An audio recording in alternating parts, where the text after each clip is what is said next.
Você já se perguntou por que ama a Deus, mas continua caindo no pecado? Já se olhou no espelho depois de um deslize e se perguntou: se eu realmente amo ao Senhor, por que ainda faço o que não devo? Por que repito os mesmos erros?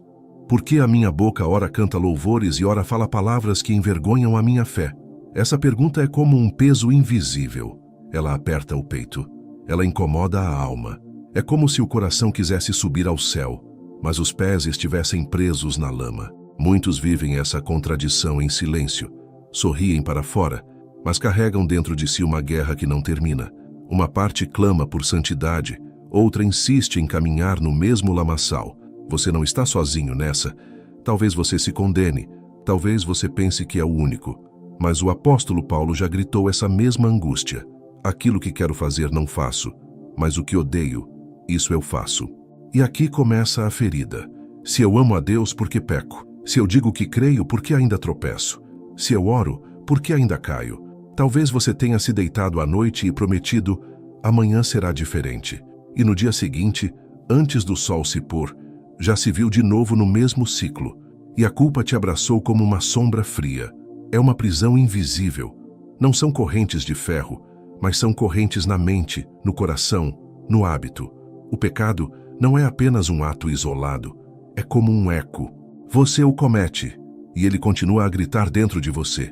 E então você começa a se afastar de Deus. Não porque ele te rejeitou, mas porque você mesmo acreditou que não é digno. E o coração, que antes corria para a presença dele, agora se esconde como Adão no jardim, envergonhado pela própria nudez. Você já se sentiu assim? Sabendo que Deus continua lá, mas temendo se aproximar, porque carrega nos ombros a vergonha de mais uma queda? Já percebeu como a culpa, quando não é tratada, se torna um muro alto entre você e a esperança? Mas por que isso acontece? Por que pecamos mesmo amando a Deus? A resposta não é simples. Ela está misturada na poeira da nossa humanidade, nos buracos da nossa alma, nas cicatrizes que carregamos e nos desejos que ainda não aprendemos a entregar. O coração humano é um campo de batalha. De um lado, a fé que desperta e deseja viver para Deus. Do outro, a carne, que pede prazer imediato, que deseja atalhos, que grita mais alto quando a alma está cansada. Entre o amor por Deus e o apelo do pecado, muitas vezes nos vemos divididos. Não se trata apenas de falta de vontade, não é apenas falta de oração, não é simplesmente preguiça espiritual. É uma realidade. O pecado é atraente.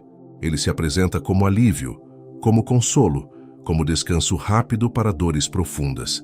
E muitas vezes caímos não porque amamos o pecado, mas porque buscamos nele um remédio errado para uma ferida verdadeira.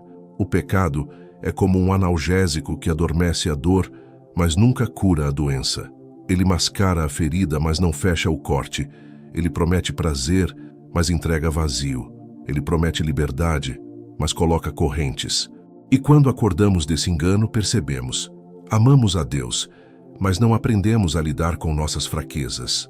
Amamos a Deus, mas não deixamos que Ele entre nos quartos escondidos da nossa alma. Amamos a Deus, mas ainda estamos tentando lutar com armas humanas, uma guerra que só pode ser vencida com armas espirituais.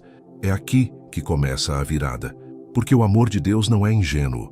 Ele conhece as nossas quedas antes que aconteçam. Ele vê os tropeços antes do primeiro passo. E ainda assim, Ele nos ama. Você percebe a profundidade disso? Deus não se surpreende com a sua fraqueza. Ele não se assusta com a sua queda. Ele não vira o rosto quando você tropeça pela 10ª vez no mesmo lugar. Ele continua te chamando pelo nome, mas talvez você diga: então por que Ele não me livra logo desse pecado? E eu te respondo: porque o processo de libertação não é apenas sobre parar de pecar. É sobre aprender a depender dele de verdade. É sobre deixar de acreditar na própria força e começar a se apoiar na graça. É sobre entender que a vida cristã não é um atestado de perfeição, mas um convite diário para se levantar, mesmo depois da queda. A cruz não foi erguida para os perfeitos, foi erguida para os quebrados, para os cansados, para os que falham, para os que choram no silêncio depois de mais uma derrota. Jesus sabia que o caminho seria estreito, que a carne resistiria, que a mente seria fraca. Por isso ele disse: sem mim nada podeis fazer. Você percebe? Você não cai porque não ama a Deus. Você cai porque ainda está aprendendo a amar a si mesmo da maneira que Ele te ama. Você cai porque a batalha é real, mas a vitória já foi conquistada. Você cai porque é humano, mas é justamente na sua humanidade que Deus decide derramar a sua graça. O amor de Deus não se mede pelo número de vezes que você vence sozinho. O amor de Deus se revela na mão que se estende para te levantar todas as vezes que você cai. E agora, talvez você esteja cansado de prometer e não cumprir, cansado de tentar e não conseguir, cansado de lutar com armas cegas, cansado de acreditar que a queda é maior que o amor de Deus. Mas escute, o que Deus espera de você não é perfeição imediata. O que Ele espera é entrega, é sinceridade, é um coração que reconhece: Senhor, eu não consigo sozinho, mas contigo eu posso recomeçar.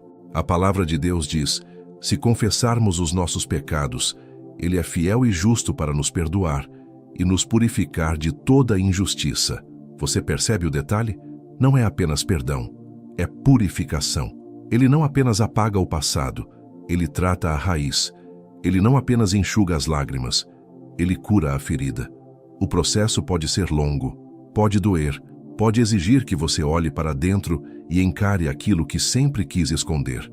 Mas é nesse processo que a graça se torna real. Talvez você nunca tenha contado para ninguém as batalhas que trava quando está sozinho. Talvez você sorria por fora e morra por dentro. Talvez você esteja cansado de viver uma fé de fachada, onde tudo parece em ordem, mas por trás há segredos que te esmagam. Deus já sabe, e Ele continua te amando, e Ele continua te chamando, e Ele continua te lembrando: minha graça te basta. Então, por que você continua pecando mesmo amando a Deus? Porque você é humano, porque você ainda está em processo, porque a santidade não é um evento, é uma caminhada, porque o amor verdadeiro não é medido pela ausência de quedas, mas pela perseverança em se levantar e voltar para Deus todas as vezes. Agora, a pergunta muda: o que você fará com esse amor? Vai continuar fugindo de Deus quando cair? Ou vai aprender a correr para Ele, mesmo sujo, mesmo cansado, mesmo quebrado? Porque no fim das contas, o que Deus quer não é uma performance perfeita. Ele quer um coração sincero. Ele quer filhos que, mesmo frágeis, reconheçam que precisam dele. E Ele quer que você saiba: você não está sozinho. Quando você pecar, lembre-se, isso não muda o amor de Deus por você. Mas também lembre-se, esse amor é forte o suficiente para não te deixar preso onde você caiu. Ele te chama para levantar. Ele te chama para voltar. Ele te chama para viver em liberdade. E talvez hoje seja o dia de dar esse primeiro passo. Não o passo da perfeição, mas o passo da sinceridade. Dizer: Senhor, eu ainda caio, mas eu não vou desistir. Eu ainda peco, mas eu ainda te amo. E eu creio que o teu amor é maior que o meu pecado. Essa oração pode mudar tudo, porque ela não parte da sua força, mas da graça dele. E agora, eu quero te convidar a fazer algo simples. Se esta mensagem falou ao seu coração, escreva nos comentários o seu nome e a cidade ou estado de onde você está assistindo. Nós vamos orar por você, pela sua família e também por algum parente próximo que você saiba que está passando por uma dificuldade. E não se esqueça, deixe também o seu like e se inscreva no canal para continuar recebendo palavras que fortalecem a sua fé.